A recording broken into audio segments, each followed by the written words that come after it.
I'm able to throw it into a Zoom streaming for a private recording. So what happened is that I can always share the Zoom link with everybody after the call. So I think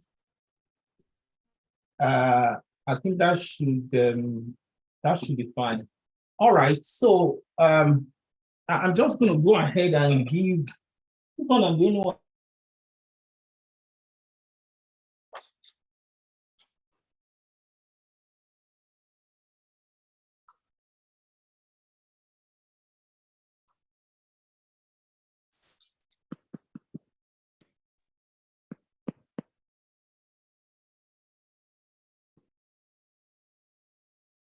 So um, I'm going to treat this like we're treating a scenario.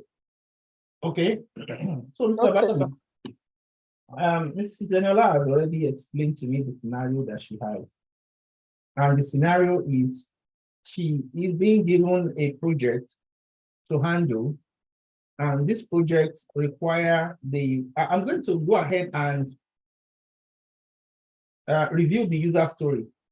So there's something we call user story, Mr. Daniela, in business analysis. And in business analysis, that user story is what we're going to take to identify what you need to do and how you want to achieve it. But your end goal here is that you're looking for a tool that you can use as a project manager to run through this project. Now, there's something I first want to mention to you based on the scenario. So let me quickly talk about the scenario. You have a stakeholder, and the stakeholder has a company that's built on solar. So, Mr. Abayomi, this doesn't actually look like a scenario, it's a real time, it's a real life experience. So this is a real time scenario. Okay, sir. All right. So we have a stakeholder who is into a solar business currently, and he wants to diversify into oil and gas. And this solar business, solar system, they already have a company. All right. So hello, sir. My network is not good, so I think I will have to change to another network. Let me see if I can just quickly change, sir. Okay, I'll hold on real quick.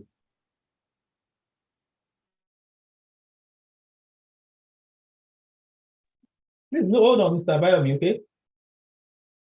Okay, sir. Yes, I'm here, sir.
Okay, I'm back, sir. Okay, give me 1 minute. Okay, sir.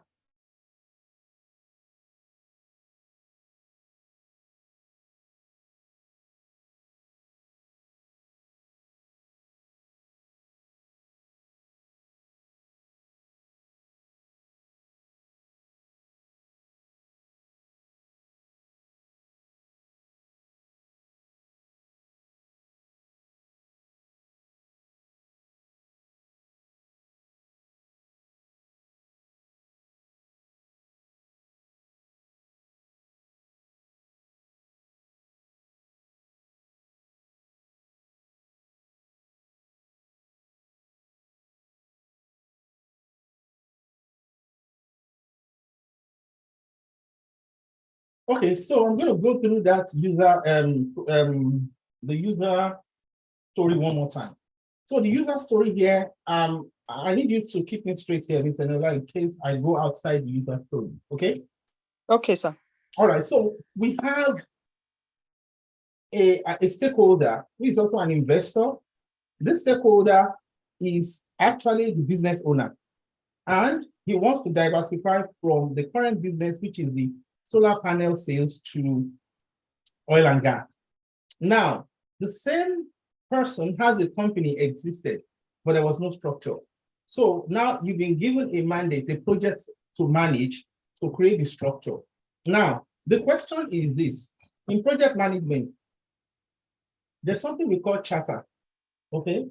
So I need you to be taking it down. Before we start telling you about tools, you need to understand exactly what the steps you need to take so that you can go from the start of the project to the end of the project, and you can also measure that the project itself was a success.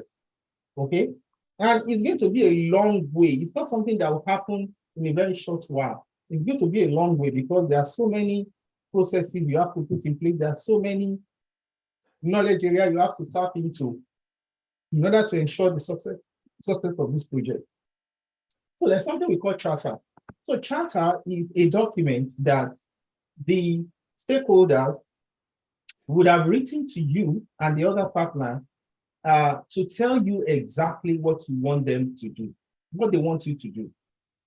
And that charter is also responsible for your input, is an input document into your scope document. So we have what we call scope statements.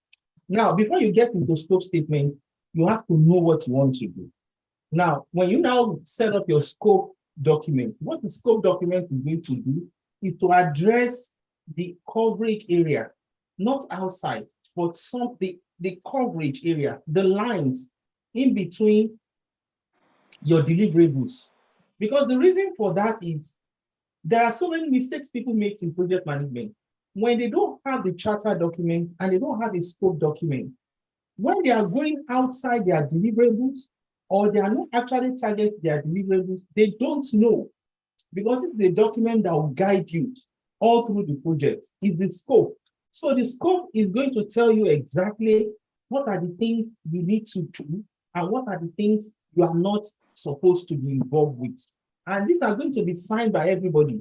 And the reason why you want to make sure that the scope document is signed, so that at the end of the day, either the partner or the stakeholder will not come back to tell you that you did not deliver, because the scope statement would have certified the fact that you deliver on what we agreed upon. Now, there are life changes, there are economic changes, there are government policies, there are a lot of things outside our control that could alter the trajectory of the project. And those things could cause you to go back to do what we call scope change. So when you have to do a scope change, you have to go back and say, hey, whatever you are asking us to do was not part of the scope before. Now we understand, maybe due to government policy, due to certain life-changing experience, we have to make this, we have to include this in this project, or we have to exclude this from this project, and you have to update your scope document. Now, those scope documents is going to be a template. I can always, as I'm talking now, you are taking your notes, you want to start going back into the internet to go and look for what is a scope statement template. or a scope document template look like? A charter document, how does it look like? You can always see a template there which you can pull out. Now, those are the initial steps. Now, the next step is for you to go into what we call integration. Now, you want to integrate this project into the existing structure that you have, because they want you to review the structure, or they want you to rearrange the structure, or they want you to improve the structure, or to bring the structure. All these things, you cannot do it without plugging the project system into the structure that is existing, so that you can use it to rearrange or to review or to rescope that particular structure. Now, structure can vary. Are we looking at the structure from the management side? Or you're looking at the structure from the organization side? Or you're looking at the structure from a department standpoint? So, have you asked any of these questions? Yes, we had a meeting with their team, and the truth is there's nothing on ground. It's as if we are building from the scratch. So when you say nothing on ground, you don't even have a management team?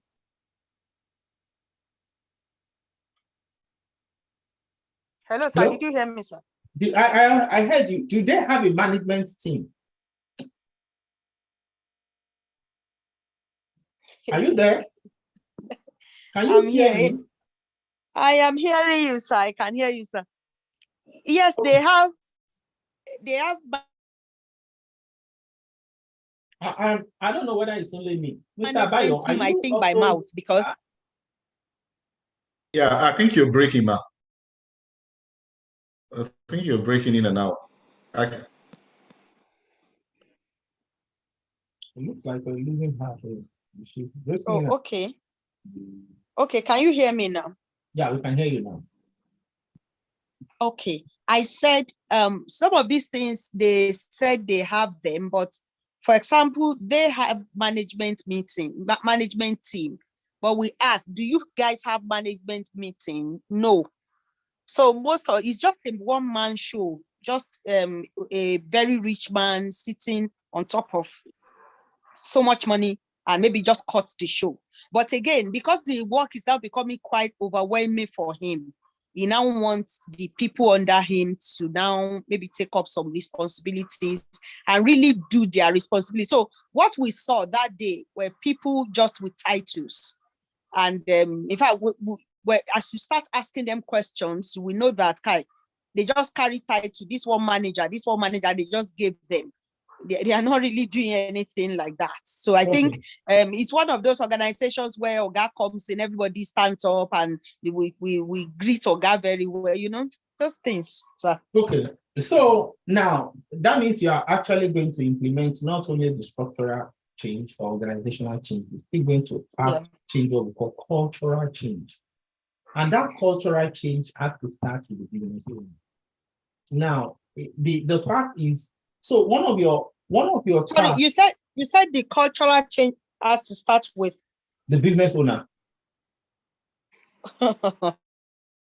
It has to start with the business owner. I mean, it's just the simple truth. It's unfortunate that the people we're talking about here, they are Nigerians, we are Africans. That's the way we think. But it's a cultural change. And the cultural change is now you have to look at the project management plan that you want to implement. So part of your project management plan, number one, you need to identify the creation of ORG or organogram for the company. The company ORG, the org itself, that is part of the design. You have to design that. That's number one. Number two, there has to be review of responsibilities. All right. Number three, there has to be the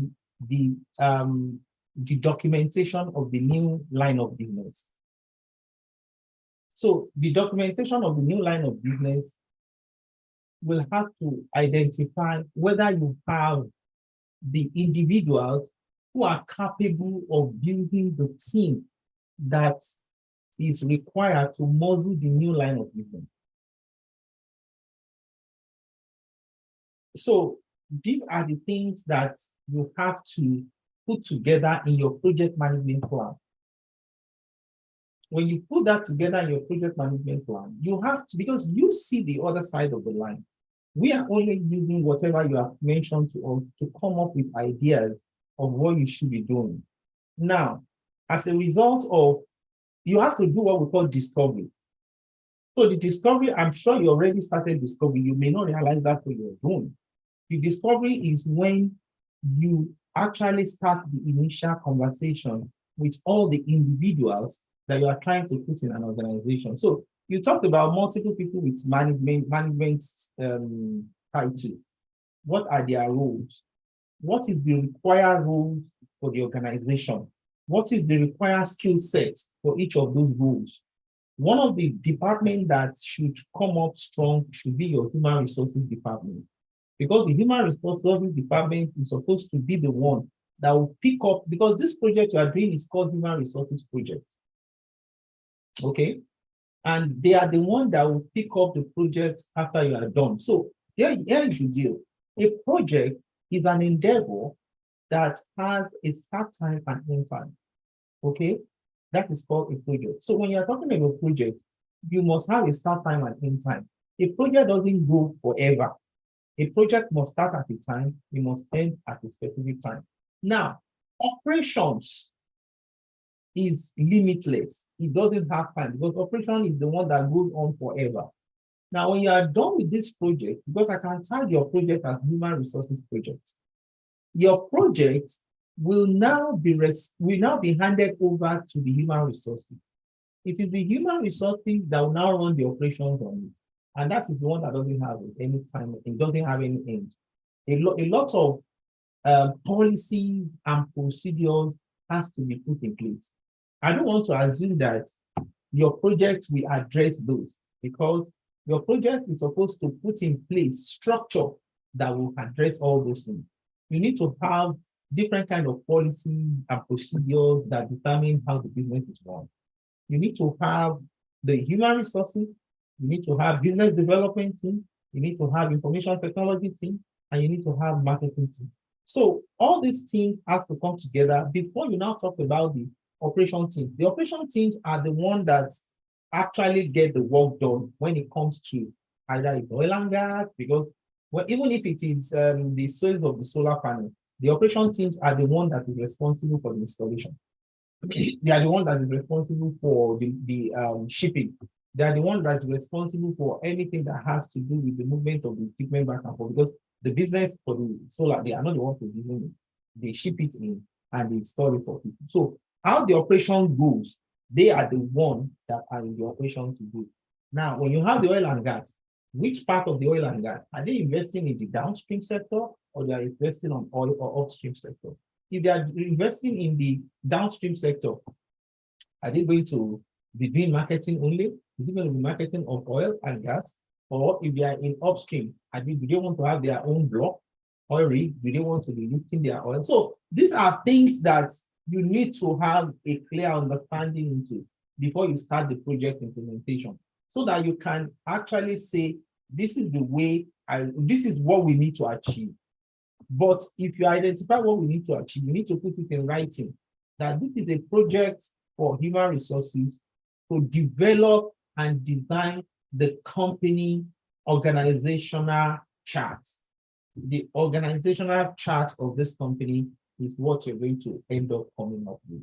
Now, in that place, you probably don't, it might not, because most of the rich men like that, they may not want people who are too powerful in their system. So you might want to not really come up with names or the positions that like a CEO or a CIO or maybe a CMO, maybe Chief Marketing Officer, all those chiefs, all those C-suite positions. You may not want it. You may not even want vice president positions, but you might want a managerial position or a director position.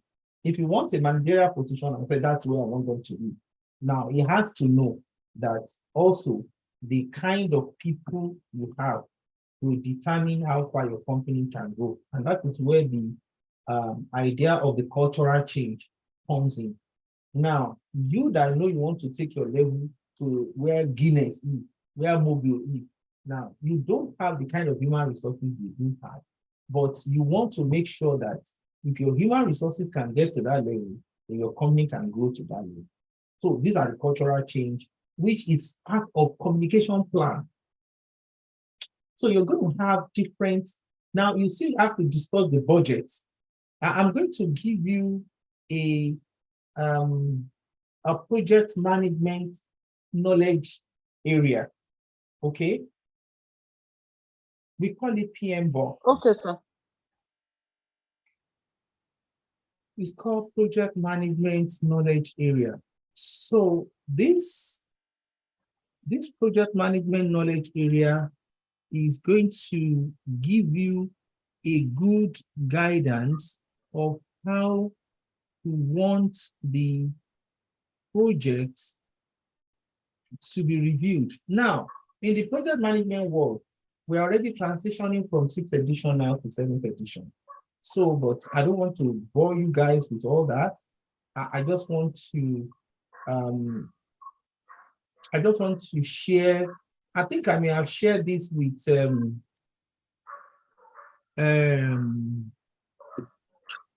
Mr. Adebayo before, the knowledge area, right? Mr. Abayomi. Yes, sir. Have I shared the knowledge area with you before? No, sir. The knowledge area of the process groups. No, sir. Okay, well, I thought I have shared that with you. Okay. So what I'm going to do, let me see if I can get, yes, I think I have a picture of that. Let me share my screen. And if you guys are able to see my screen, let me know.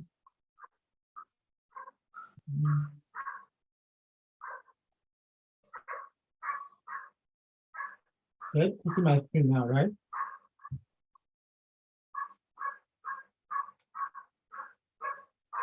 Are you there to my screen? Yes, sir, it's visible. Okay. Okay. I think in one of the sessions, the videos you sent to me, I think I've seen this. Okay. Yeah. So that's good. Now, so Mr. Nola, can you see this? It's still, I can see you, but your screen is not coming up yet. Okay, yeah, it's up. Okay. The screen is up, yeah. That's a long video. So this is the knowledge area I was talking about. Now, you have 5 different process groups. And that process group, so I'm going to send this to you also. This 5 process group is very, very important. And the knowledge area is also very important. I have talked about initiating process. That is where you develop your project charter. Remember I mentioned the project charter.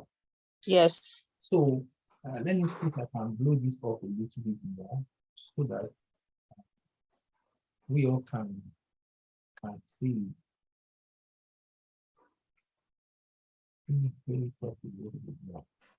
Okay. So if you look at it here, we have the project charter. Now, so this is the project charter. Okay. Now, this project charter,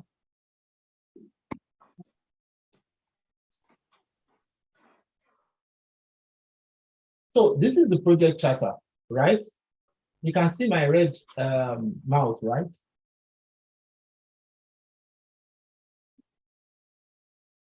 Are you able to see my spotlighting? Yes, sir. Okay. All right. So this is the project charter.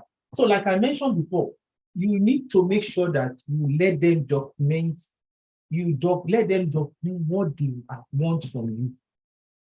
Are you there, Ms. Enola? I am here, sir. I'm listening to you, sir. So one of the reasons why I'm actually hammering on this, why I'm emphasizing on this is because I've learned over the period of time that project management failure is simply as a result of the fact that people don't get the project charter right. And the business owner will come back to you and blame you for everything. But because you want to make sure you are professional enough to have covered your own behind, this project management process group is always very, very good for you to follow. It will help you a lot along the line, and it will make your life even more easier. So we have the process. You have to know the stage you Okay, sir. are in each process. You have the initiating process, that's the first process. The planning process, this is where a lot of work are. That's when you are planning everything you want to execute. Now, execution process is when you now start doing what you are planned to do. Monitoring and control process is when you are making sure that what you are planned is what you are executing. If you are not executing what you plan, then you have to make sure you use this process, this timeline of monitoring and control to start controlling those things you are doing to make sure that they don't go outside your scope. Remember, during your project planning and project planning, your planning process, you would have done what we call, you plan your scope management, collect requirements, define scope, and create work breakdown structure. That is WBS. So during this scope here, that is when you have already documented everything you need to know about what you need to be done and what not needs to be done. You don't necessarily need to document what not needs to be done, but make sure that in your scope work, everything that is captured you already collect your requirement. So the requirement here, collect requirement here is what I mean by discovery. Because during the discovery process, that's when you start having conversations with so many stakeholders. So remember, the man has a couple of other managers. So the man is the one sitting at the top, and he has a couple of other managers, that some people that report to him. Those people, I want you to know that they are also your stakeholders. Because of the project the man wants you to do, he's not going to come back and ask you to fire all of them and bring in a fresh new people. These are the same people you are still going to use to get the job done. So these people are also your stakeholders, and you need to know how to integrate them into this project. So the process of collect requirements is going to include them. What are they doing today? How are they doing it? Who are they reporting to? How are they reporting to whom? Who are the people working under them? How are they working under them? What are the policies and procedures that are in place? So you have to make sure you collect all your requirements. Then when you collect the requirements, you now go and define the scope. Then when you define the scope, you go and create the work breakdown structure. That means that as we are going to go into this process, this is what individual needs to be doing. And this is the timeline individual needs to get their job done. All that has to be documented. I'm going to provide you with tools to use. But remember, it is one thing to throw tools at you. If you don't know how this tool works, it's just going to be a complete waste. And even before you start learning the tools, you need to understand the policies or the processes that the tool itself was designed based upon. You will never see a project management tool out there that does not look at all these process groups. If you have a tool that doesn't actually follow this process group, then it is not a project management tool. Am I making any sense here? Yes, sir. That's why it's okay for you to understand this process before you jump into the utilization of tools. Otherwise, you'll just be clicking around and you won't have clue what those tools are doing. So that is like that. Give me 1 second, just 1 second.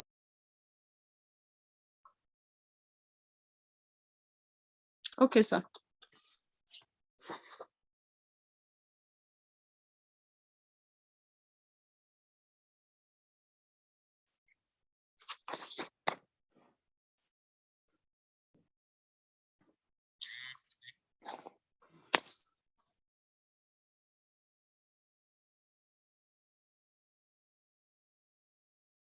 All right, so now this is so that is the planning scope.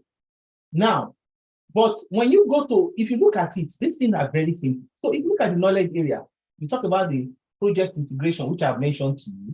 You talk about project management, project scope management, you manage your scope. Schedule, you need to manage your schedule. That is a key.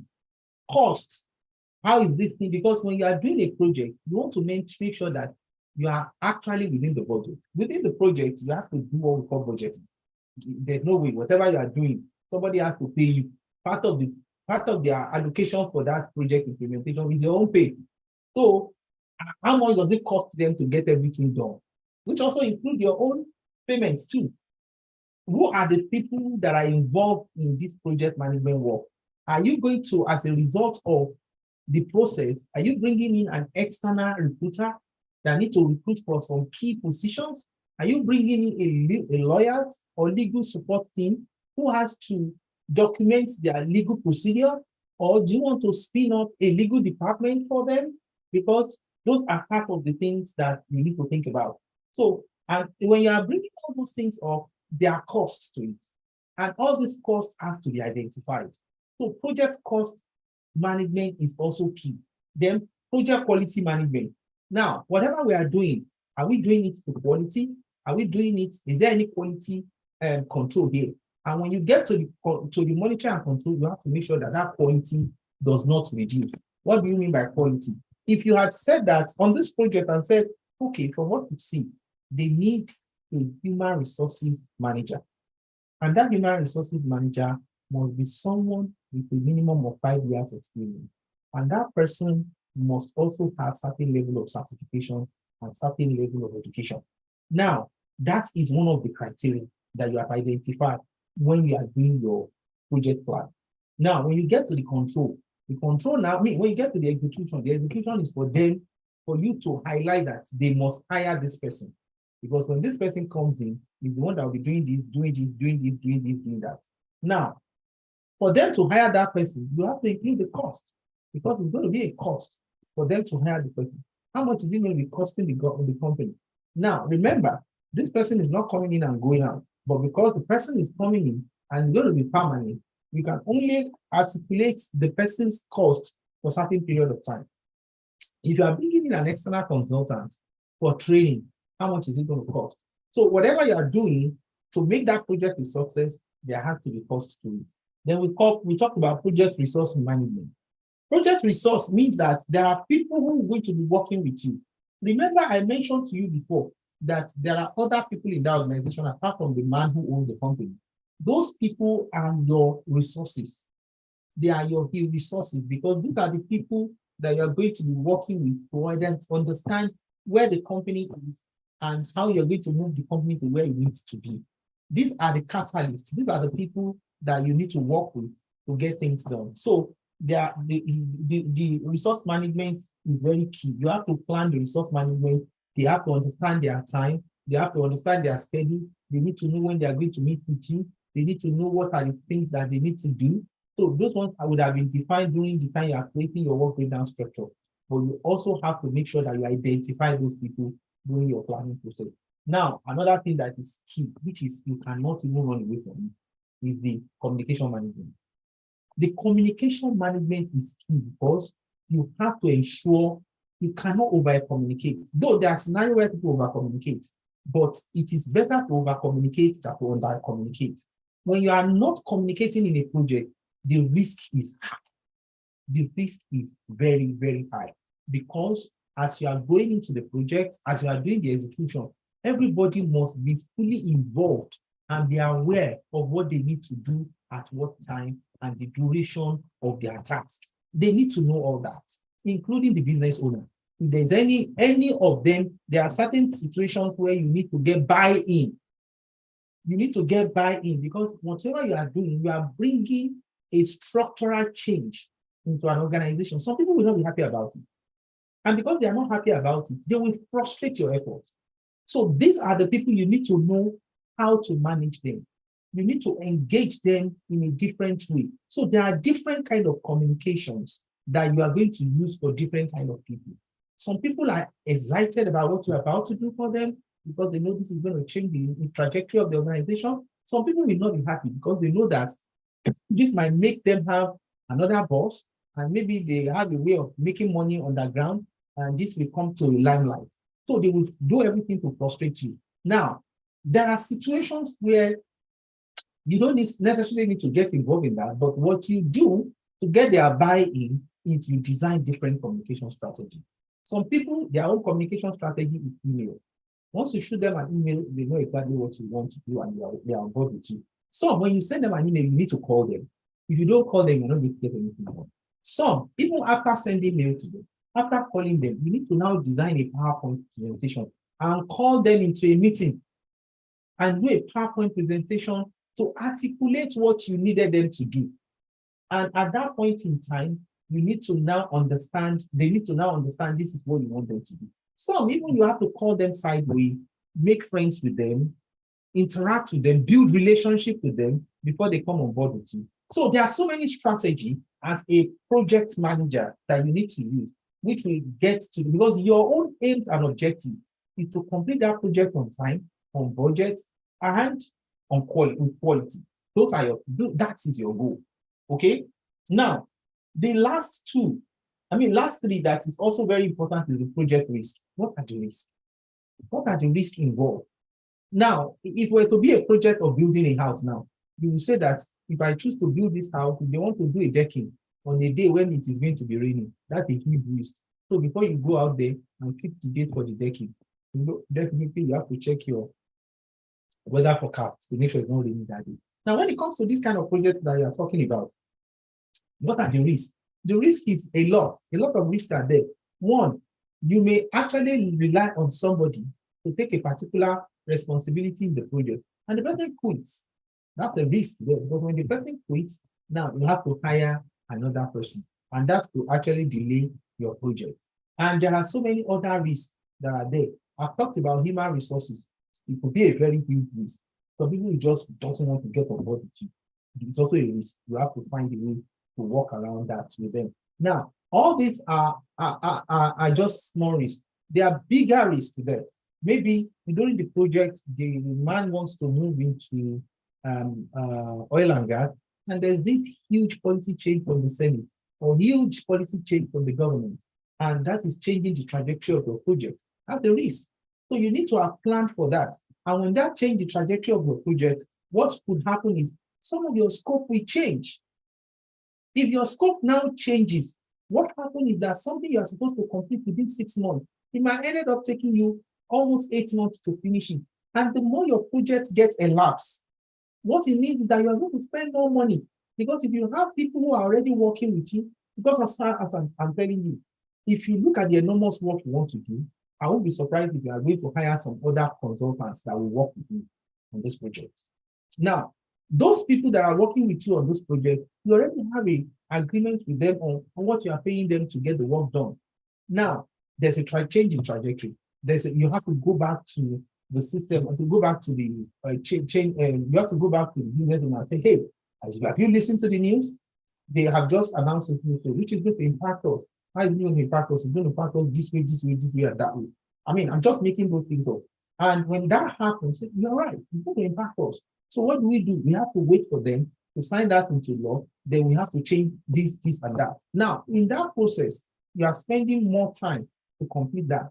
And because you have gone back to the business owner, it's not really a big organization where you need a change board. Now, you don't have the change approval board members. We call them CAB. Now, those change members, they are the ones that's supposed to come back and say, based on your scope change, we have to approve it before you move forward. But in this case, you might just be the only man that will approve your change before you go forward. When you approve the change, remember, you have done a change approval, and that is going to change the trajectory of your projection of your project, which means that you finally going to spend more money on your consultant. And what that happens is that you must have done that when you are doing your project cost. During the project cost, there's something we call contingency plan. So the contingency plan, this contingency budget, in the budget, you have what we call contingency, and you have, I'm trying to remember the term for the second one. So this is what happened.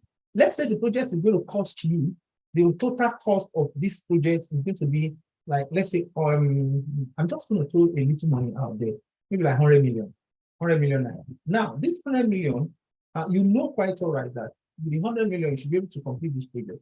But you are worried, you want to manage risk. And because you want to manage risk, you have to build what we call contingency into your budget. And the contingency, you can just throw like 30 million out there. and say, ask 30 million. So instead of you going to present a budget of 100 million, you present a budget of 130 million. Now remember, it's not like Nigeria where people want to steal money. That's not the reason why this is designed. It was designed for contingency purposes because you as a professional project manager, if you eventually run into a situation that is going to cost you more money, it will be okay for you to dip your hands into your contingency and take care of it, rather than you going back to your stakeholder every now and then asking for more money because you exhaust your project. That is not professional. And that's why you must have a contingency plan. So with the contingency built into your project, if anything happens, you can dip your hands into your contingency and make sure that you take care of it. But if eventually the project actually ended up on the actual amount you have planned 100 million and you have a contingency of 30 million, and you presented a budget of 130 million, and the project gets completed with 100 million, and you go back and said, hey, we have estimated this project to cost 130 million, but we ended up completing this project based on the same quality for 100 million. And we're putting the whole 30 million back into the pool because we don't need it anymore. It's not like those money comes to you, it's just the budget.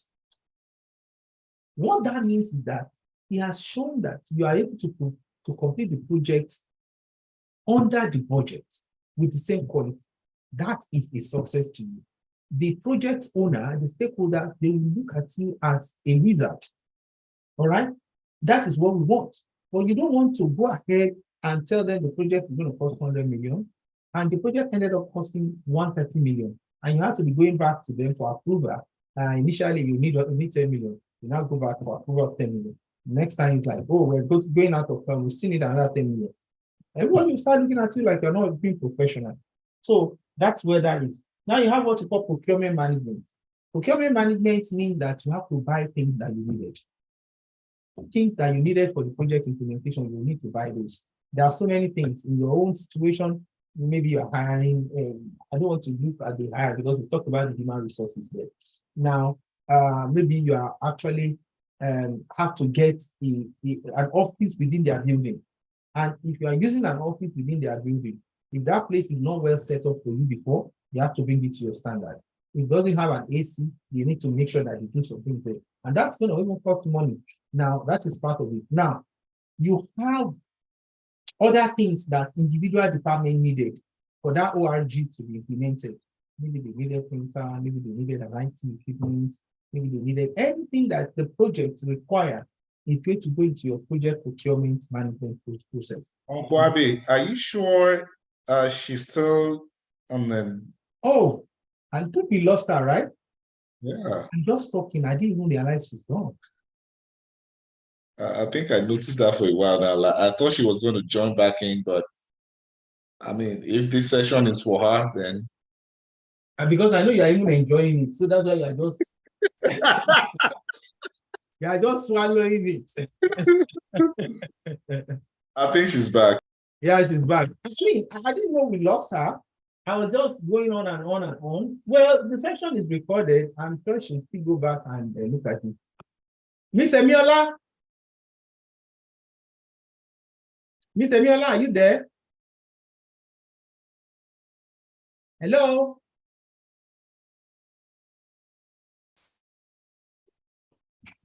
Miss Emiola? I'm back, sir. The network just threw me out of the meeting. Oh, sorry. Oh, I didn't even realize that it was Mr. Bayomi that told me. I was already talking. We're just going on and firing on until we realized that she was I sent a message to your WhatsApp. I called also. Oh, I wasn't looking. Oh, when I'm busy like that, I just forget about. I can see you are in the flow, sir. It's okay. Yeah. Thank you, sir. I appreciate. Yeah, so I know, I don't know whether we lost you when we were talking about risk management or procurement. I know you are not there during the procurement conversation. No, risk. Okay. Risk was the last thing I heard you speak about. Oh, okay. So I already talked about the procurement. The procurement are basic things that you needed for the implementation of your project. So those basic things are many. It can be anything. It can be the office equipment. It can be printer. It can be office application. It can be it can be some tools that, like the software we're talking about. Those are the things that are going to be the procurement things that you needed for the completion of the project itself. As a result of the fact that you are building a new organization, do you need softwares? What are the kind of software do you need? Do they need the communication tools? How do they interact in the office? What kind of tools are they using? So these are the things that you wanted to make sure that you put in place. And if it was within your scope, then you have to make sure that you're watching. Then the last one there is called project stakeholder management. That is very key. And I mentioned it earlier on. It's key because these are the people you are working for. These are the people you are working with. Not only that you are working for them, you are also working with them. So this project, these stakeholders, it is technically everyone inside the organization. Technically everyone inside the organization. So the stakeholder management and stakeholder engagement. So it's very, very important. And you have to make sure that you include it in your project management plan. If you look at it at the base here, we have the plan stakeholder engagement. So you have to identify the stakeholder. Like I mentioned, you have to identify them. Who is this person? What does he do? So you need to have, during your discovery, you need to sit down with each and every one of them. First, identify all of them in the organization. Second, make sure you get information about their profile. If possible, do some little research about them. Then you have to sit down. That's when you identify them. Then you have to sit down and have different conversations with them. You want to know their strengths. You want to know their weaknesses. You want to know their efficiencies. You want to know the area where they really want to be engaged in the organization, so that when you are rearranging them, you can easily tell the business that this person will be a best fit in this environment, and that person will be a best fit in this environment. And this is the way the organizational structure and chart should go like. If you want to position yourself for the next line of business. So, and in that place, you also have what we call, you have to manage the stakeholder engagement. And the only time you manage the stakeholder engagement is during execution, because at that time, that is when they are doing what you needed them to do.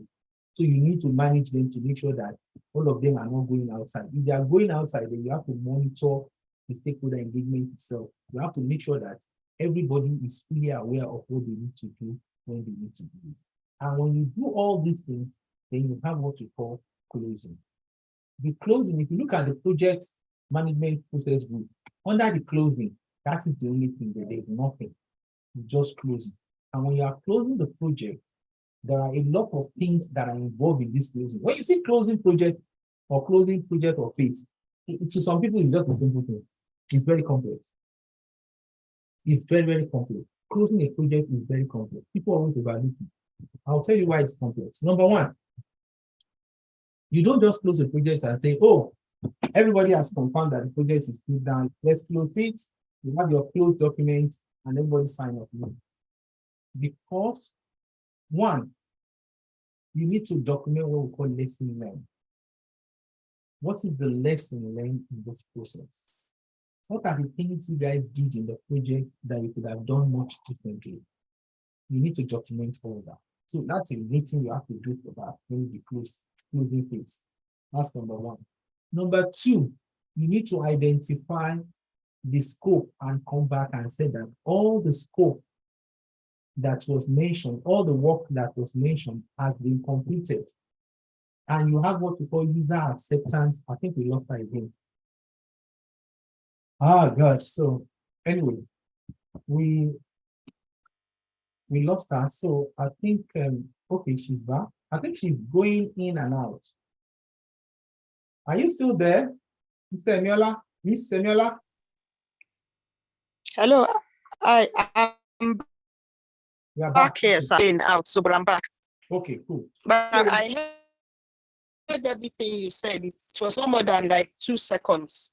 If you can hear me now. Yeah, I can hear you.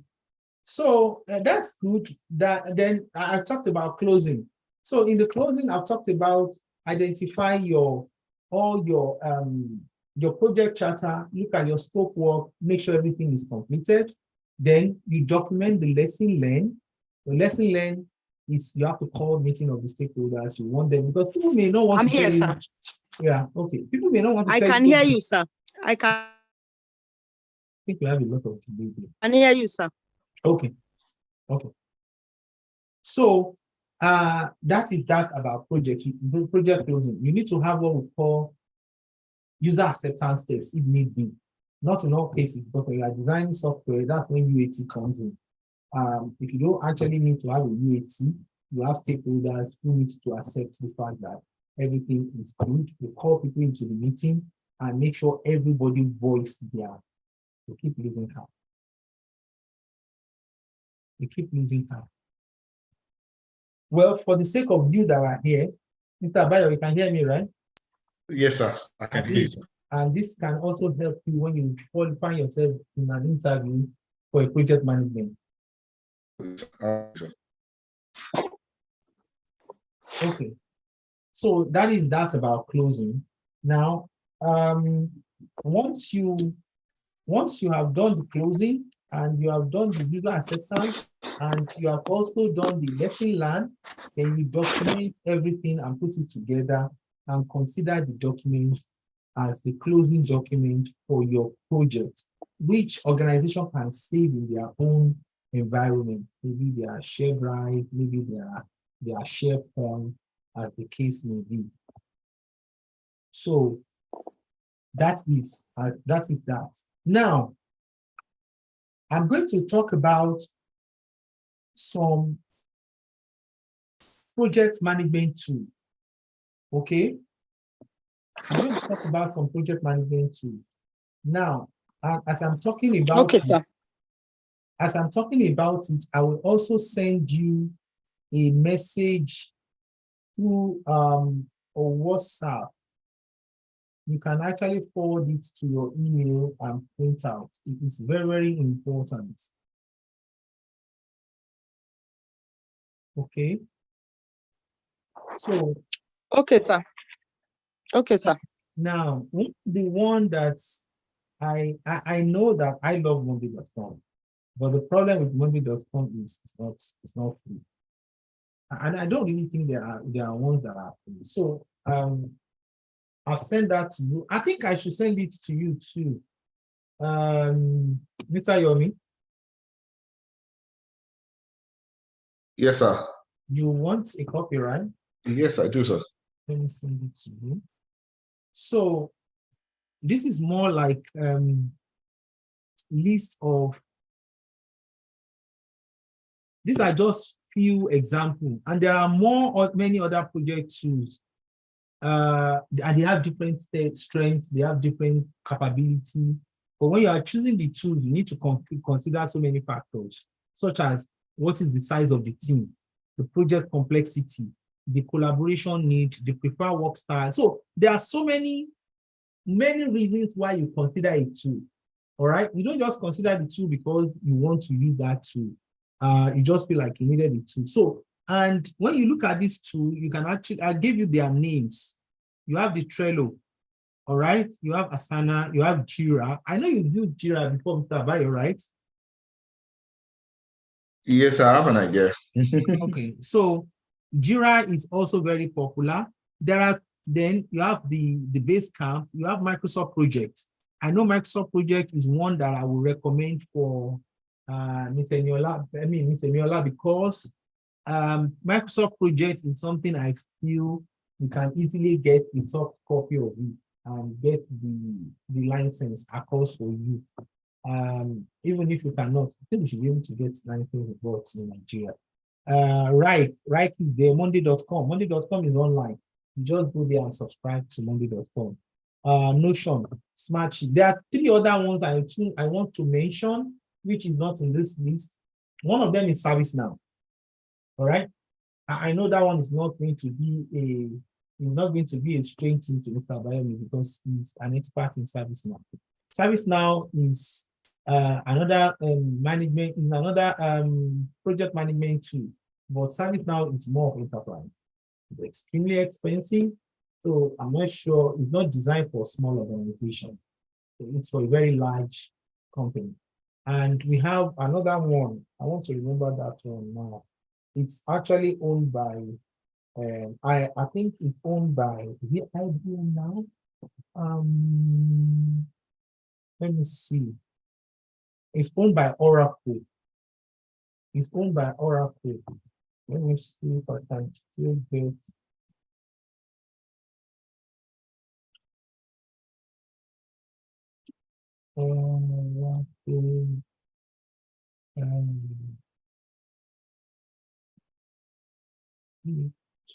Yeah, so Primavera. I don't even finish typing it. I remember myself. Okay, it's called Primavera. And I know that they've already, I think Primavera is now the old name. I don't think Primavera is still the name they are using, because I remember back in the days when I'm using Primavera 6, they have a name they call it. Now they must have changed the name. But a Primavera itself is an enterprise project portfolio management software. You can Google Primavera and see how it works. Primavera is more like your Microsoft project. The only advantage that Primavera has is that it's centralized, and you can have your repository in one spot while everybody tap into it and they identify what they need to do. So those are the list of the projects. Now, what I wanted to give you, Mr. Miola, is a project management tool for small companies. So look, considering those people in question, what is the size of what is the size of the employee? Maybe like 10, 15, or how many?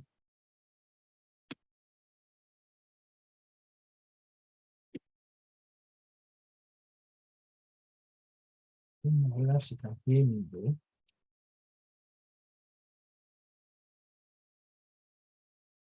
If you're talking, you're muted now. I think she's. Okay, she's muted. She didn't realize she's muted. Well, I know for the fact that Zoho project can be of help for her too, because Zoho project is very cheap.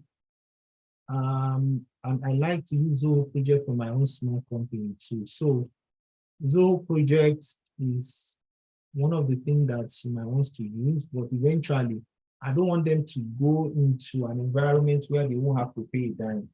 Those they don't really enjoy it. With Zoho, they can actually use Zoho online or Monday.com, which can give them some leverage with a little payment. The problem I see with that is that for Zoho projects, I'm worried about Nigeria and their existing pricing. Let me see how much Zoho projects now cost.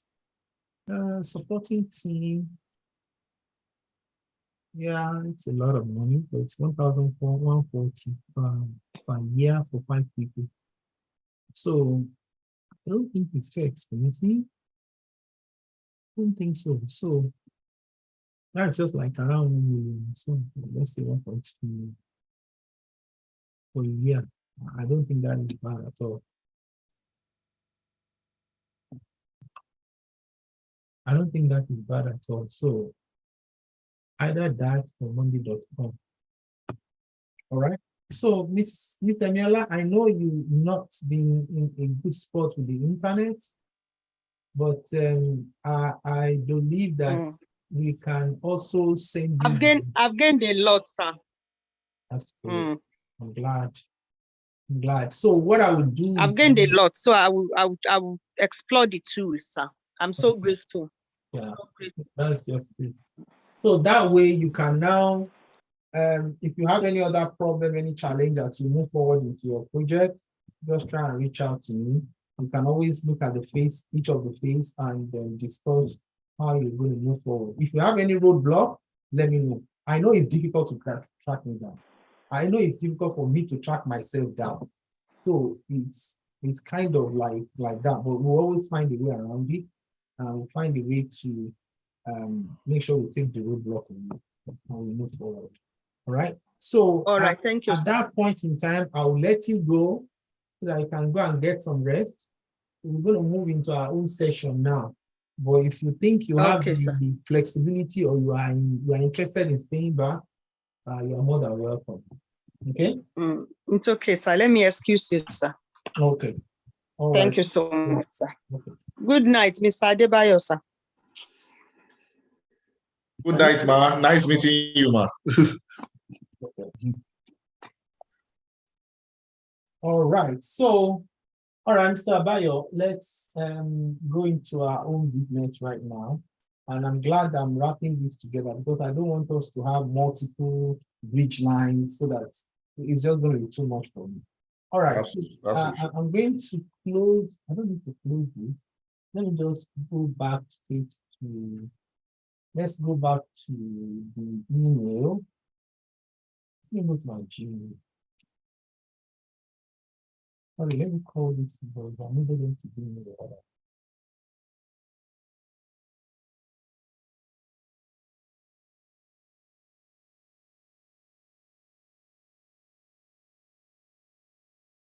I'm coming. Let me quickly grab water. Not the thing is around. Okay, sir.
Okay. All right. So I'm thinking this is the mail, right? Yes, sir. Okay. So this is your invite for the meeting. So you don't have any problem with that.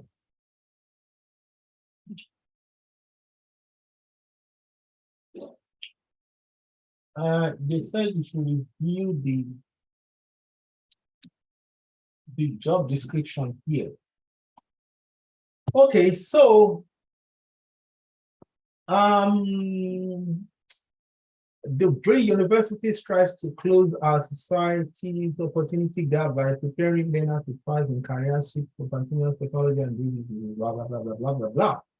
When you apply for a career, you become part of an institution that dates back 1931. Our colleagues are passionate about higher education and shaping the future of today learning. Now, the position here, just hold on for me 1 second, okay? Just hold Okay, on sir. for 1 second.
Okay, sorry about that. Now, No problem. the senior IT analyst manages the data supporting critical IT. Hold on, the senior IT analyst manages the data supporting critical IT management reporting solution. The position will work to create reporting model and support existing reporting, as well as applying engineering concepts to automate data import and export, improve data quality, and provide data analytics to enable IT to run its efficient and effectively. So there's something I need you to take with you for this interview. Okay. We call it robotic automation. I think I heard about it before. Say that again, sir. Robotic automation. No, I've not. I'm not aware of that.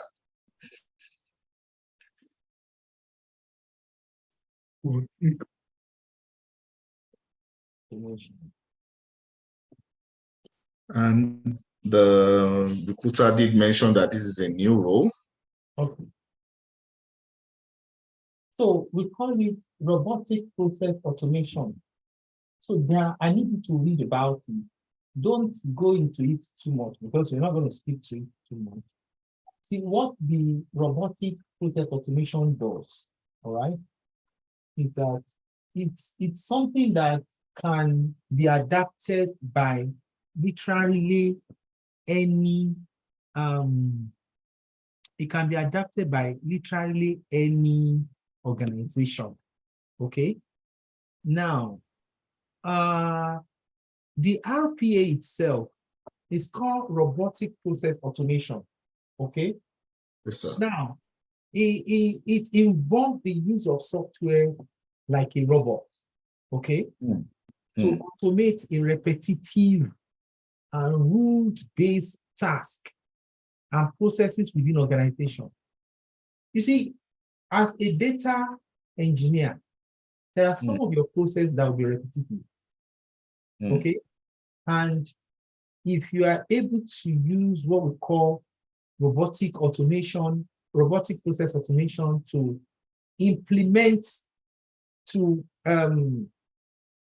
fast track the operations, to automate the repetitive operations, your life is going to be much more easier, because at the end of the day, you're going to be able to produce data that are efficient.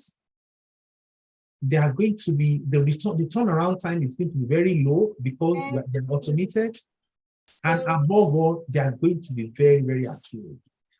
Yes, sir. So now, one thing is that they've talked about ServiceNow, talked about LIMS, we talked about Aptiv, we talked about Asana. They have also mentioned Power BI, right? Yes, sir. I'm not sure if I see anywhere Power BI was mentioned in this place, but I know they mentioned. Oh, yes, they did. Okay. Now, so all these things, there are so many other software. I think we have automation work. I'm trying to remember the one I was working with last night. There are different robotic automation softwares. There are different types. Now, what they do, you have the open source. You don't need to really talk about open source, but there are different robotic software. You could actually mention one that you are familiar with. Now, because this is, I don't want you to shoot yourself on the leg, but this is the way you do it. You see, they can integrate with your system. Once you set different tasks and different rules for them, for a certain process, anytime that process is being called, that task and rule just get executed and you have your result. Now, remember, I don't see anyone in the meeting or during interview start asking you to a granular point how you integrate, okay? But they want to make sure that you understand how to run the automation. So if you bring automation to the table, they're going to be very impressed. So that's one thing I want you to use as your model to stand out from every other person going for this interview. Okay. Yes, sir. Remember, you are not going to be the only one they are talking to. But now, everything they mentioned here, you want to come out and say, I'm very good with it. You may not be very good with Lean 9, which is Lean X. You may not be very good with Aptio, but you are sound with ServiceNow. And you can tell them you're okay with Asana. And the point is that any of these applications, all you need to do is just sit down with them because they follow the same different architecture and following the same execution, you can easily find your way around it. That should not be a problem. Now, but what you are doing that will separate you from every other person is automation. Specifically, the implementation of robotic process automation. Immediately you mentioned that, they will start having their ears will go up. Robotic process automation.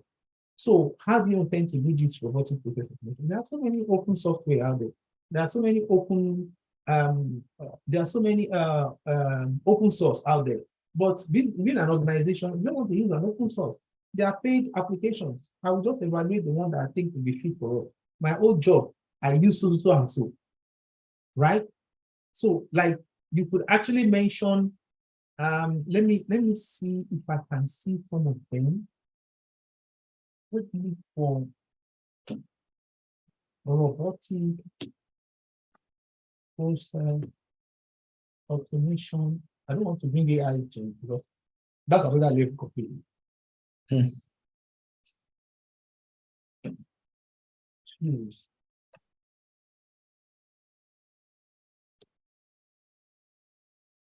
Let me go to my YouTube. If I have to find something. If I go to let me go to my history. So it's one I was feeling around it, which is good. And I know for the fact that many organizations will really appreciate it. Yeah, it's called Anywhere 360. Okay. So this is Anywhere 360. Anywhere A360. So this is a robotic automation, a robotic process automation software. What it does is to automate your process. So let me give you a process that will bring things home with you. Now, let's assume that you have a finance document, okay? And this finance document actually shows the data of payments and some expenditures and also some returns in an organization. And this payment, the finance department always requests for a report every month. And these reports require you to grab the payment information and go back to your operational document to pull some other data, okay, and bring it together before you can generate that report. Now, with your process, with robotic process automation, you don't need to be physically doing that. You already set the robotic process automation to understand how to go and pull the other report from the operations and articulate it with your finance report and generate the actual report for you. And you already save those tasks in there. And you can give the option to call the task. So if tomorrow comes someone from the intelligence, what do you call these people? Business intelligence group requested for not business intelligence group. Let's say someone from finance or someone from operations or someone from the C-suite requested for such report. All you just needed is one thing. One click and your report is ready. Why? Because you have a robotic process automation that is doing the job for you. That way, you can focus your attention on more other tasks so that one, you are efficient. Two, your turnaround is going to be very low. So you respond quickly. Number three, you produce accurate results. So I want you to take that as something you are going to this interview with. Okay? Yes, sir. Right. And let them know you implemented it in your own job. They want to know how you implement it. How you implement it is different from how you needed it, because this process, it can be used for anything across board. Right? Now, for example, you can also plug, because here's the deal. Remember that for every time you as a business analyst need to implement some things inside ServiceNow, you probably might need to create an incident, or maybe you need to create a change. Now, and some of this change or some incident that you need to create, some of the work you need to do inside ServiceNow are repetitive work. Once they are repetitive, all you need to do is just plug in your robotic process automation into it. Robotic process automation is used in finance world, it's used in industries like healthcare industry, it's used in insurance industry, it's used almost everywhere. It's used in the college. So because they help you to handle any operations that are repetitive. There are so many reports that you have to bring out. Some of these reports might come out every weekend. I mean, every end of the week, some reports every month. So these are things that you have to make sure that you automate. If you don't automate it, you are not going to be efficient. So I want you to make sure that you speak to that when you are having your meeting. Of course, they have already talked about you are going to translate conceptual user requirements into clear, detailed, and functional requirements. This is the one I'm talking about here. If you look at that, that is more of a BA job. Okay, more of a BA job. But this position itself is more of technical position than a BA position. You see what I'm saying? That's why when I was thinking about how I want you to tackle this interview, that's when the robotic process automation came to my mind, because I needed to give you something that will make you stand out from everyone. So please, this evening, read a lot about, because it's going to change your view. When you read about the robotic process automation, it's going to change your perspective also. And I want you to be able to speak to it when you're in interview. All right, because you have been working not only as a business analyst, but you've also been working as an IT business analyst. So you taking a role as an IT analyst will just be a piece of cake for you. Why? Because I think you have an IT, right? Yes, I do. Okay, so that's it. You understand the infrastructure, library operations. So that you understand that. So you have that experience, and you're also going to bring that into table. You're going to be using data analysis to identify how they manage their incident processing. Because part of the job I see in here is to partner with team members to understand data requirements, sources, and gaps.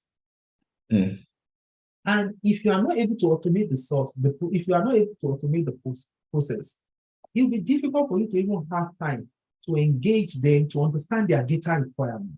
Because you're going to be spending the whole day trying to provide them with the data they needed. And the fact that you are giving them what they needed doesn't mean that what they are asking for is only what they have wanted.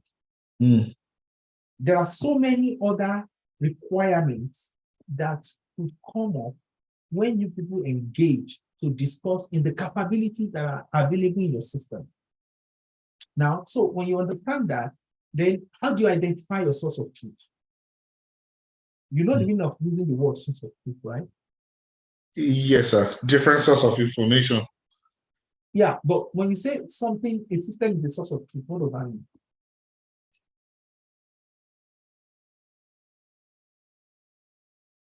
Are you there?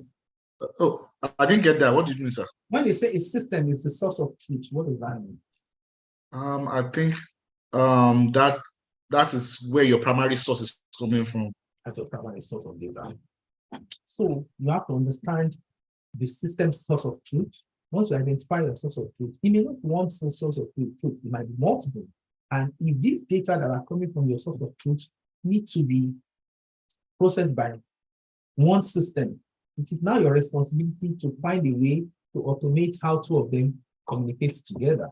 And they might be asking you, and what system can you use? Tell them you have used Informatica. Informatica before can be used to pull data from different sources of truth to go into one place. So for example, what software did you mention, sir? Informatica. Informatica. No, not Manica, Informatica. Informatica. Informatica.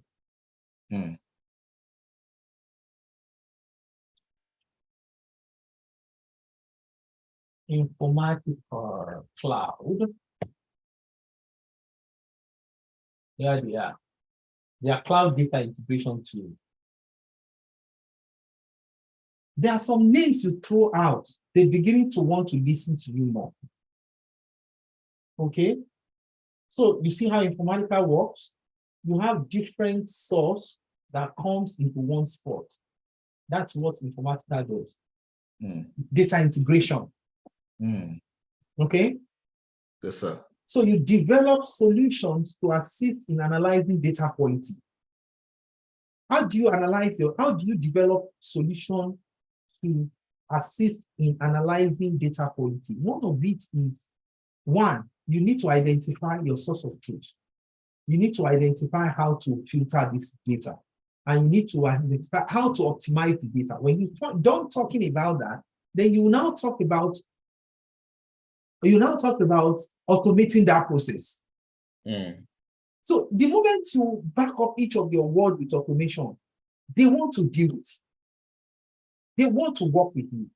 Because that statement, that automation will be like, something that will be stirring up inside them, and they will keep saying, I want to talk to this guy more. I want to talk to him more. I want to know what exactly is behind his automation ideology. Because when you talk about develop solution to assist analyzing data quality, that means that they have data. You have data integration. And you implementing Informatica as a platform that brings the data together. That way, you can now optimize those data to make sure that the quality is there. You clean up the data quality, data cleaning, and data integration. With Informatica, you can implement that. You can implement that. Then you just bring in robotic process automation. You just bring it into it. So that this process that you just designed is going to be a continuous repetitive process. And you don't have the time to sit down there and be doing that all the time, because you want the output of the data to be quality data. That's what they want. That's what they want. It's not like you know how to do all these things. My brother, don't worry. Tell them you do. When you get the job, you'll figure that out. Okay? Don't be shy about it, please. Oh, have you done a lot about robotic process automation? Oh, yes. Oh, yes. I've integrated Informatica with ServiceNow before, and in the process, we have to do a data integration, data cleaning, and data optimization. After doing all that, I have to bring in some robotics process automation to make sure that the process is just flawless. Why? Because I don't have to get involved in that anymore. Once I'm done with it, unless I want to design another task. If I'm not designing another task, each person that needed that data, they get the data, and the quality of the data they're going to get is clean. And I can feed, by the time you start talking, go back and say the BI team or the business intelligence team can always call the data. The finance team can call the data. The IT team can call the data. So when you start talking like that, you already tell them that you know exactly what you're talking about. Okay? Yes, sir. Now, use variety of techniques to understand business requirements, such as interview, workshop, survey, site visit, and storyboard. All right. Now, how do you do that? This is where you let them know that you have a ground knowledge of project management. And one of the skill sets of a good project management is called stakeholder engagement and communication and communication strategy. When you mention that stakeholder engagement, you consider each and everyone that works within an organization as your stakeholder. Either the CIO, the C-suite guy, the director, the manager, the regular employee, everybody is your stakeholder. Because you are working to give them the results they needed to do their job. So they are your stakeholders. And how do you engage them? You are skilled. We have the skill sets when it comes to the engagement. Number one skill set is you know how to build relationship. You know how to build relationship because over the course of your career, you've learned that building relationship has helped you to tremendously achieve a lot of things with people. And you're a people person. You always love people coming to you for ideas, for help. Because you discover that over the period of your life, you have also learned through that. There are so many things that people come to me and ask me for. I mean, I'm telling you this one straight up. There are so many things people come to me and ask me for, which I do not know. But because they've asked me, I go and research to come and teach them what they want. And in the process, I also learn. So that is that. Then you conduct interviews, you do a workshop, you run a survey. From survey, you always like using SurveyMonkey. I'm just telling you something if you don't know what to use, because if you don't know what the word to use, you might always be lost too. So have you used SurveyMonkey? Have you heard of that word SurveyMonkey before? No. Okay, so have you used any survey software before? No. You've not used any software before that's for survey? No. Please hold on. Okay. Hey, Peter.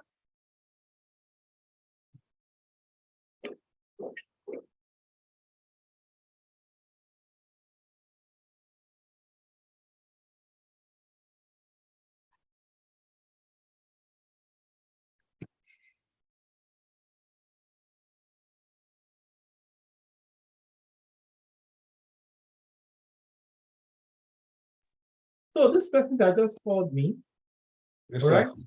He was Yes, sir. he read accounting when he was in Nigeria. He was, he's an accountant in Nigeria. I think just like you.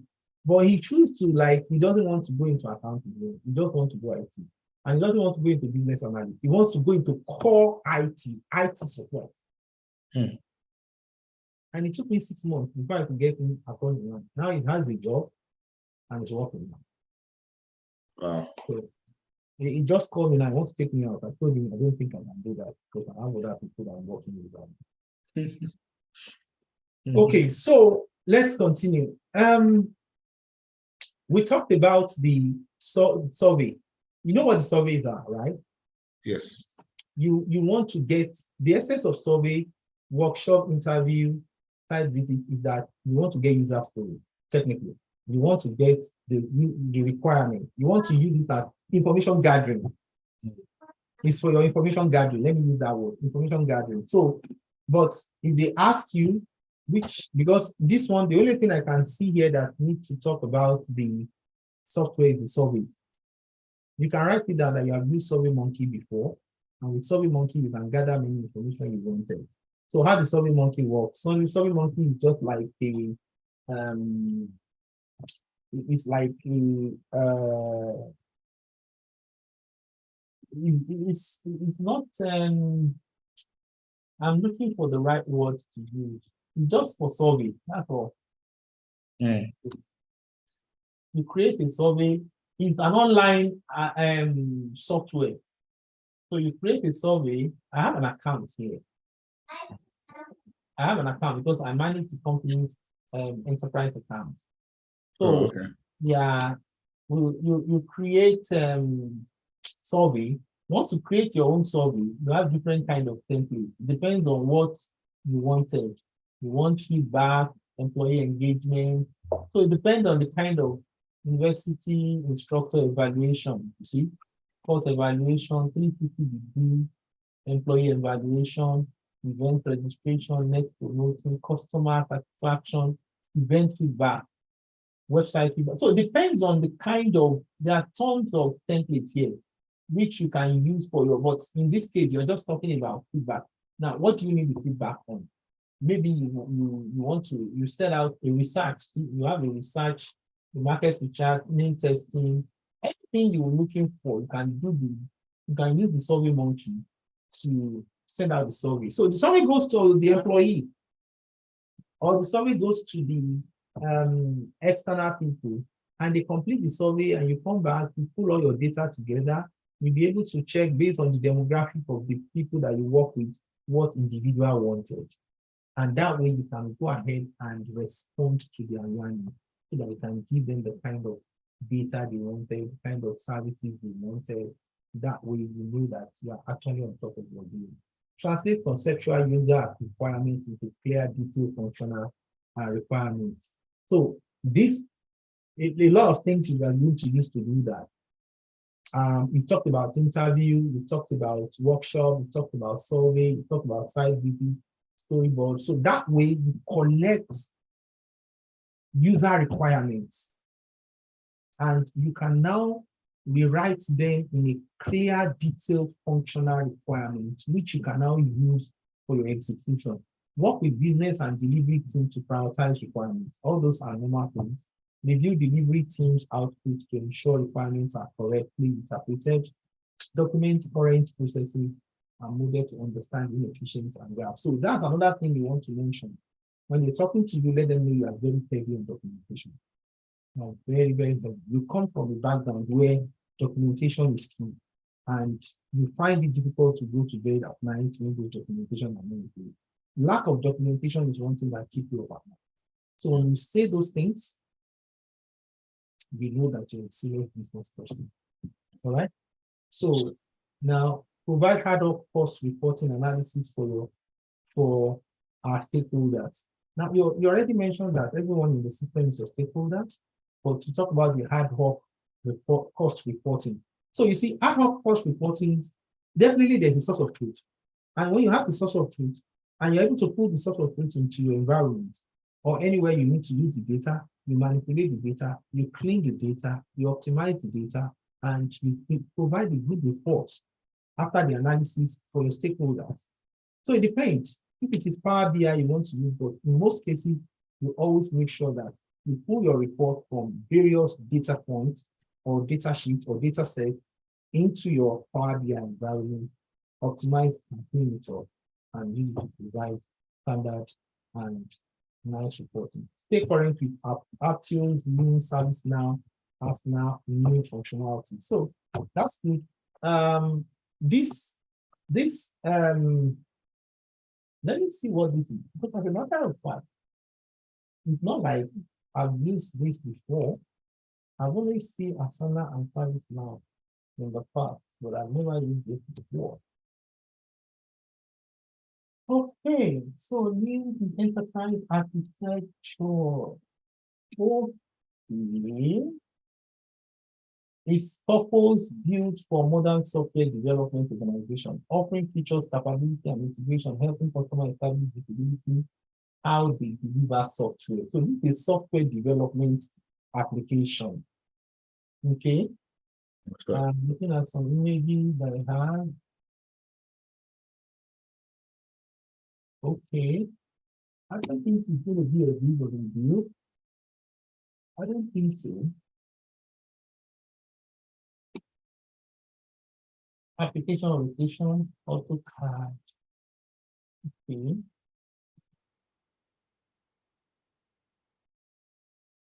Okay. I see LDAP here. You know what LDAP is for? No. Okay. LDAP is the integration of your Active Directory into your system. So It's a protocol. Active Directory into your system. Yes.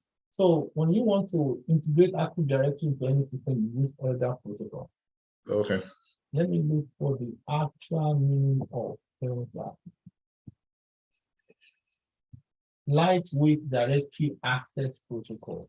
A vendor neutral software protocol used to look up information of device within network. Lightweight directory access protocol.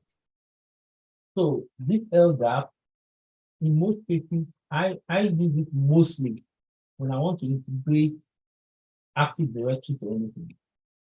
But from what I can see here, you can always use it for more things. Accessing, maintaining distribution of direct information services over an internet protocol. Okay. So those are the, I'm thinking these are more like, okay, location. This is the headquarters, this France headquarters, Italy, Poland, just like different things of application, end of life. See, this is good. I love this software. So this on a dashboard can tell me the application that are going end of life, the application that are active, and the application that are phased out. So all those applications in red, the version you have are end of life. So it's now left for you to start looking at how to manage your replacement because you're not going to get support anymore. And that's a good thing. So you see, if you go and read about them, you should be able to know what those applications are. Okay. So Yes, sir. coming back to certain questions, I think you and I already spoke to. So this Actio, I'm thinking this Actio is working like a Power BI.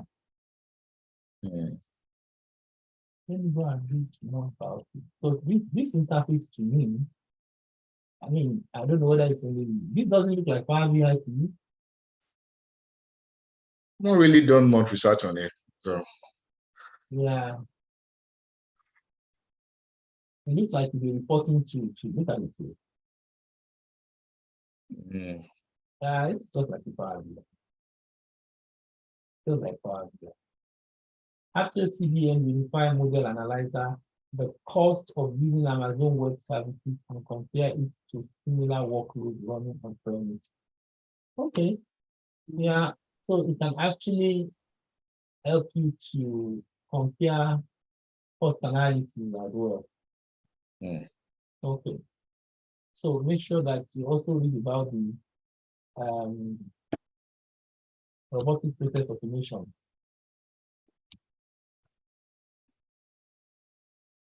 RPA. So any questions so far? You have a very strong chance with this position. One, I see you have the right thing here.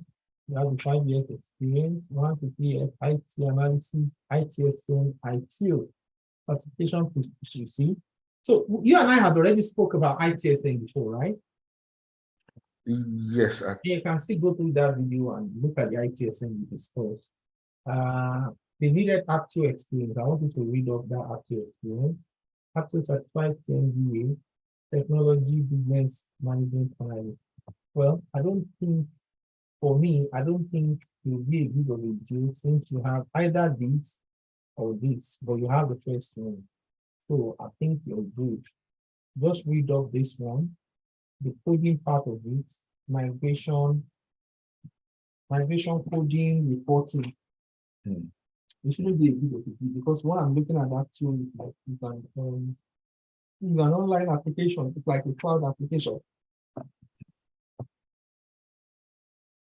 So that should be cool. Now we talked about some other things regarding regular objective of an interview. It's not going to be technical. So as there are not questions tailored to your experience, but those questions are being asked specific to your experience. A good question is somebody might ask you and say, like I've asked you those questions in the past, that when you look back in the course of your career, technically, not management-wise, technically, in a technical environment, you look back at your career, could you tell us what you have achieved? What can you say, this is my accomplishment? What is this is what I have accomplished, and I'm so proud of it. No, I think over the years, with the few experience I've had, I've been able to help each company that I work to make a impact that added value to the overall success of the organization. I have ensured that I made myself valuable, and also make myself a good team player. Made myself a good person, a go-to person. I am very, very inquisitive about knowledge and about subscribe to continuous learning. So I've always given my experience to make sure that I had value to any organization that I work with. Okay, just next to- stop. Next stop. Yes. What I see from your response is you keep talking about what you are, who you are, and what you bring to yourself. And when I ask the question, what can you be excited about in the course of your career? In the course of your career, you've never been working for yourself, you've been working for an organization. So that question is asking you, what footprint do you leave behind that is like your legacy in the organization? It goes beyond what you have done for yourself. Whatever you've achieved for yourself, you carry it with you. But what did you actually do that you left behind? Let me give you a good one. If somebody had asked me that question, I'm just going to go back and say, okay, so this is a lot because my career has spanned almost 25 years. Okay. And I have been able to leave my footprint in 3 organizations. The first one was when I developed the data system. That is the data communication system from the scratch, from less than, that's a telecom company, from less than 300 subscribers to 2 million subscribers. And I grew from a datacom engineer to become the director of datacom department in that organization. Now, the second one was when I was in an oil and gas company. In oil and gas company, we have a group called Service Desk. But within the Service Desk group, which I was part of them, we have the team that we have ITSM team, but the way the ITSM team runs is that each time they don't have a dedicated ITSM team that manage incidents and problems. They only have the ITSM team that manages only the change management. And I developed the incident management team. I designed the process. I identify the response team. I designed the policy around how to respond to major incidents. I designed the policies and procedure around the critical incident management processes, ICS initiation process, response turnaround, incident analysis reports design, and problem management design, and also the ITSM implementation in the area of problem management. So I designed all that, and when I was leaving the organization, I know that is my achievement, and I was very happy about it. Did you see that? Yes. So something that you have done for the company, so that's the meaning that in the course of your career, what can you say you have achieved? When you say you're a go-to person plus people, I mean, anybody can just choose to live like that. Anybody can be but what did you do that was an achievement? And when I was leaving, I was excited because during my exit, I was even given an award for that implementation. And for the ITSM implementation, the incident management response team that I designed, the policy and procedures that I designed, I did a process improvement for that even before I left. I was given an award the end of the year during the gala night. And when I was leaving the following 3 months later, which is March, so end of the year is December, March, I had to leave the company. Now, a lot of people couldn't believe themselves that I was leaving. They felt that I have a baby in the company that I was leaving behind. And I told them that I am the one that gave birth to this baby, and it's in your hand now to take care of it. So that's just it. That's your achievement. Because everybody knew that incident management process, critical incident management was my baby.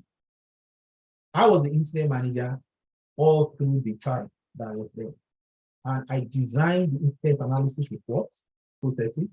I designed the problem management process.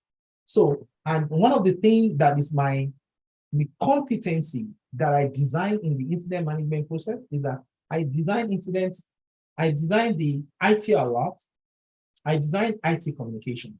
And the IT alert is designed for the IT community.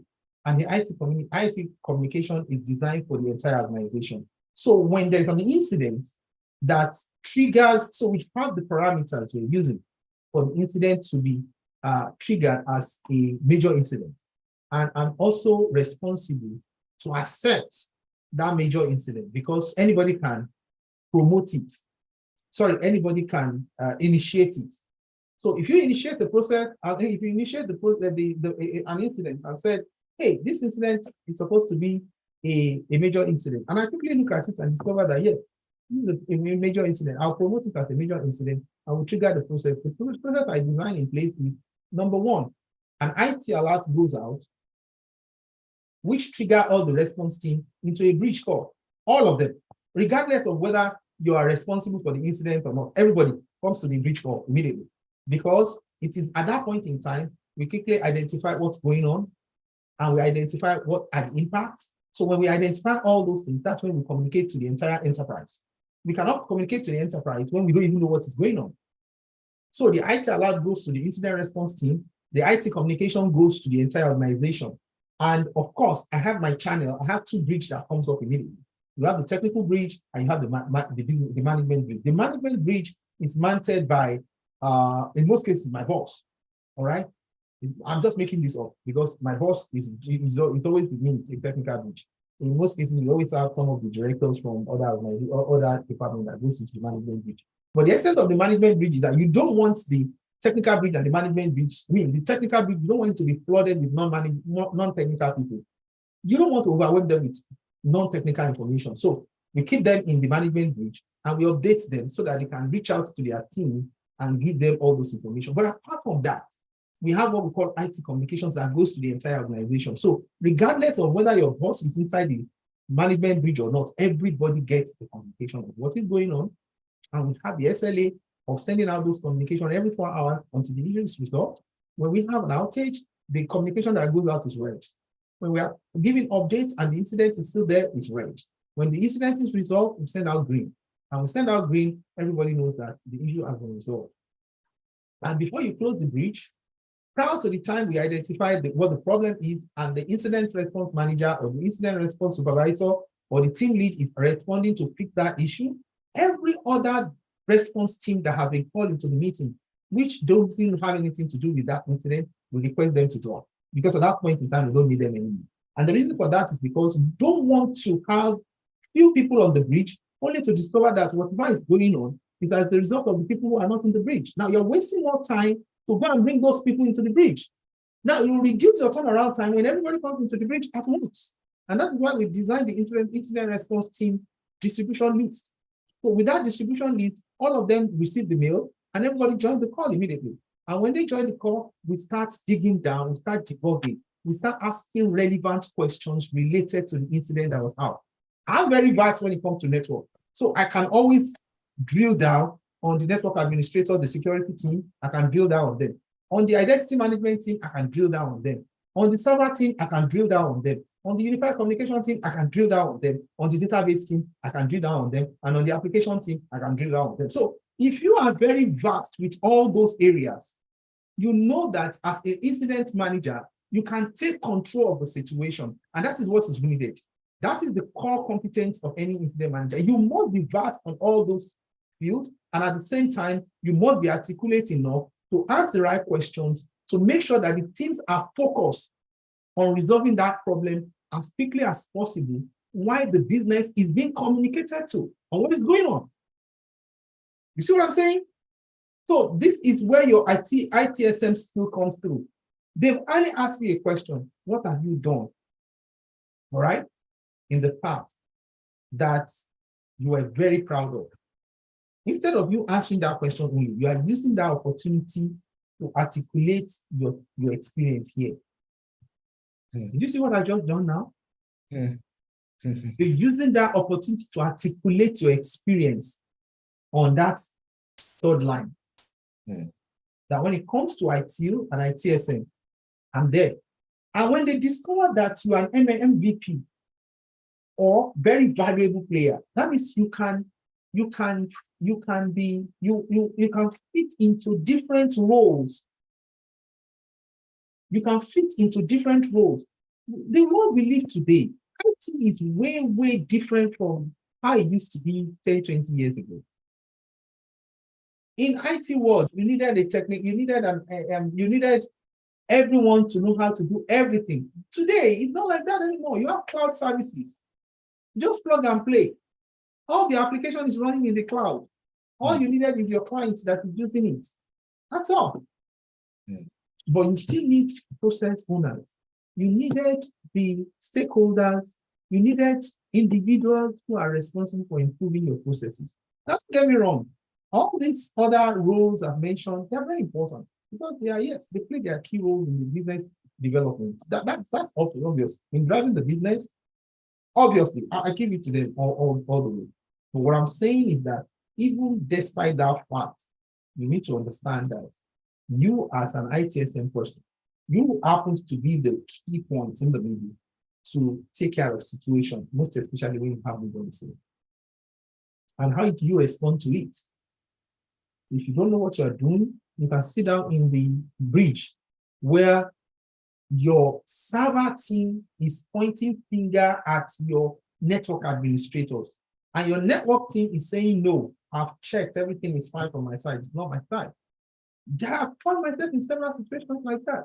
And it's means to say, okay, guys, I need everyone to calm down. What I need here is a resolution. And how do I get the resolution? I need to go back and look at the response, the error people are having. What are the error message they are having? It's going to point me somewhere. If you have multiple people who are having authentication error out there, and the network team is saying it doesn't have anything to do with it, okay, fine. If you don't have anything to do with it, the identity manager, can you give me some things that is jumping at you when you're looking at your error message? Because when people cannot authenticate, you definitely need to have some errors that they are seeing. And if they are seeing an error, you should be seeing something. You should be seeing something. What are you seeing? So whatever he tells me he's seeing is going to help me determine whether I'm going to drill down on the network guy and say, you need to fix this. Or I'm going back to the same identity manager that said the problem is not understanding. So these are the things you need to do. You need to have you need to be focused on how to let them know that you are an innovator. Come into an organization, innovate. And when you are leaving your innovation behind. That's why anybody wants to work with you. All right? Yes, sir. Okay. So don't forget, you want to know, is this a new position or an existing position? Yes, they already said it's a new position. I mean, the recruiter did mention that it's a new position. So what is the, how would you define success for this position in 6 months? You don't know. That's a question I will need you to ask them. Why? So that when you are going in there, you know what you are dealing with yourself. How do you define success for this role in the next 6 months? You want to know because they will ask, do you have any question for me? How can you define what is your definition of success for this role in the next 6 months? Okay.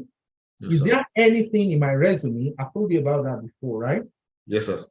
Is there anything in my resume that is a concern which could prevent me from getting this job?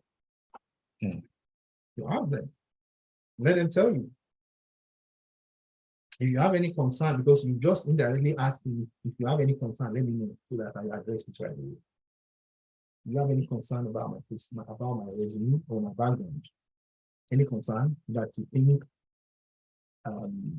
it prevents me from getting this job, or that could prevent me from being your ideal candidate for this position. Okay? Yes, sir. All right. So those are the questions we wanted to ask them. I think I've given you some of those in the past. So read some of the other ones. And do you have any questions for me? Yes, I do. Can you give me an example of when at first when you were starting an interview and they say, can we meet you? Okay. Yeah. Or what, I mean, or can just explain about yourself in a few minutes. Okay. So the first thing is you already know my name from my resume. My name is so and so, and I studied so and so I studied physics for my bachelor's, and I graduated from the college in 2019. Oh, what am I saying? In 2009. 1999, I'm sorry. In 1999. And I got my master's degree in 2000. All right. So over the period of time, I've been working with X company. And while I was there, this is what I've achieved. And after that, I worked with social company. While I was there, this is what I achieved. And today I'm working with X company. And while I was there, this is what I've achieved. And that is who I am. That's all. Okay. That's all. Okay. You talked about yourself, you talked about your education, you talked about your experience, and you've talked about your achievement. Okay, sir. So what about why are you leaving your current job? What's the reason?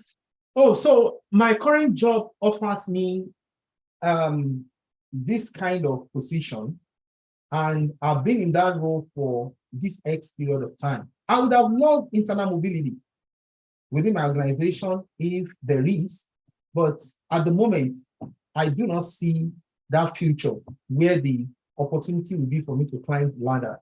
But I wanted more. I wanted more challenges. I wanted more opportunity. I wanted more money. There's no problem about that. I wanted challenges because with more money, more challenges. I wanted more challenges. I wanted more opportunity, and I wanted more money. And I believe that the benefit I'm getting from my current job is not as good as what this particular job is trying to offer. So, I mean, it's what's giving everything I have for it. It's just a growth for me if I got this job. That's one of the reasons why I want to leave. Why do you want to leave? I want to leave because of growth. It's only a stupid man that wouldn't want to grow his career. Okay. So, what if they ask, okay, how are you able to transit from your financial background to IT, and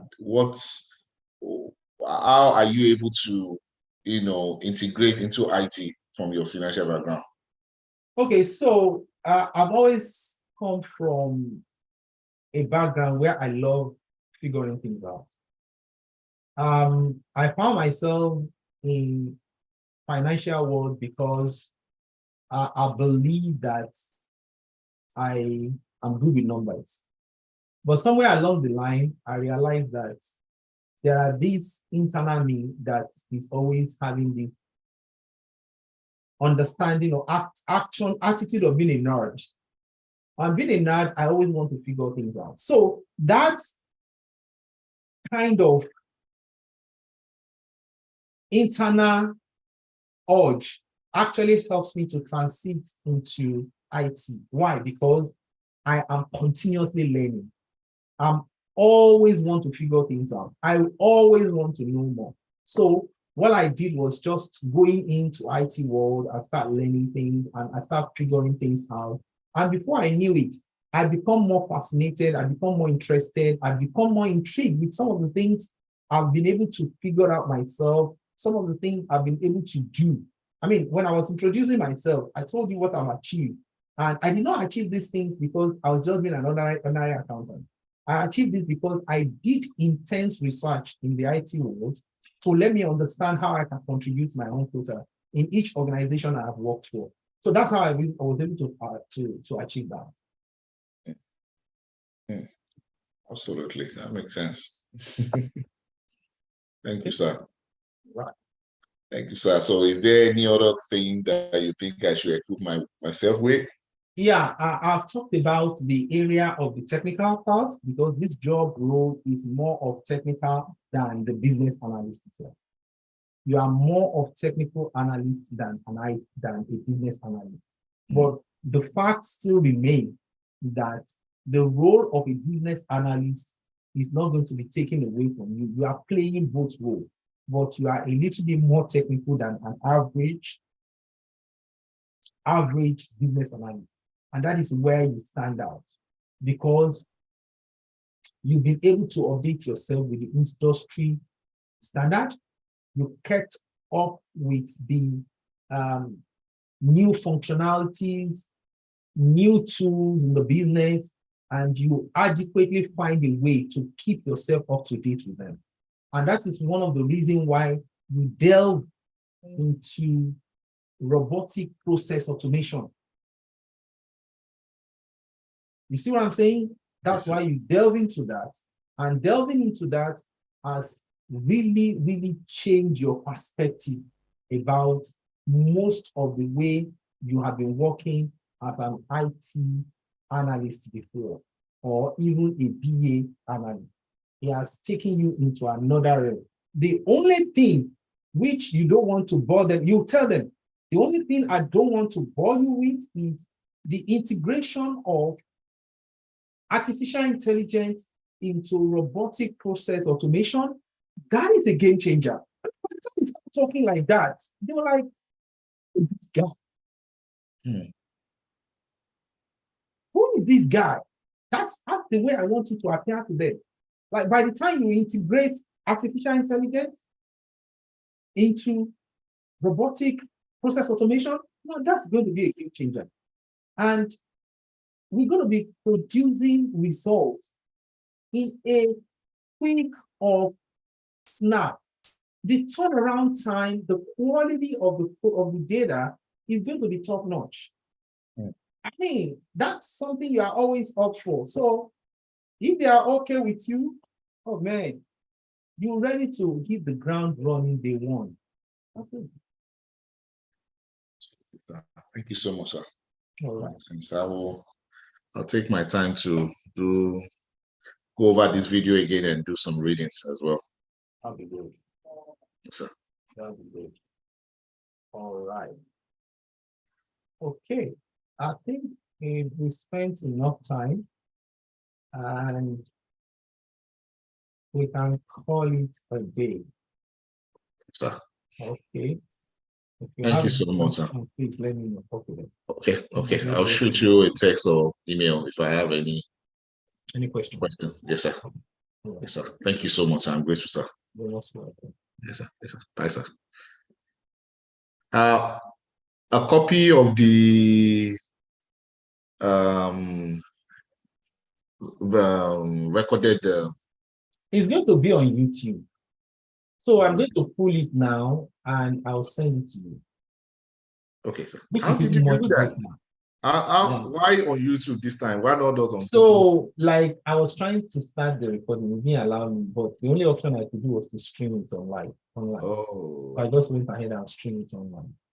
Oh, absolutely. So that way, we store it on YouTube. But I didn't make it public. I make it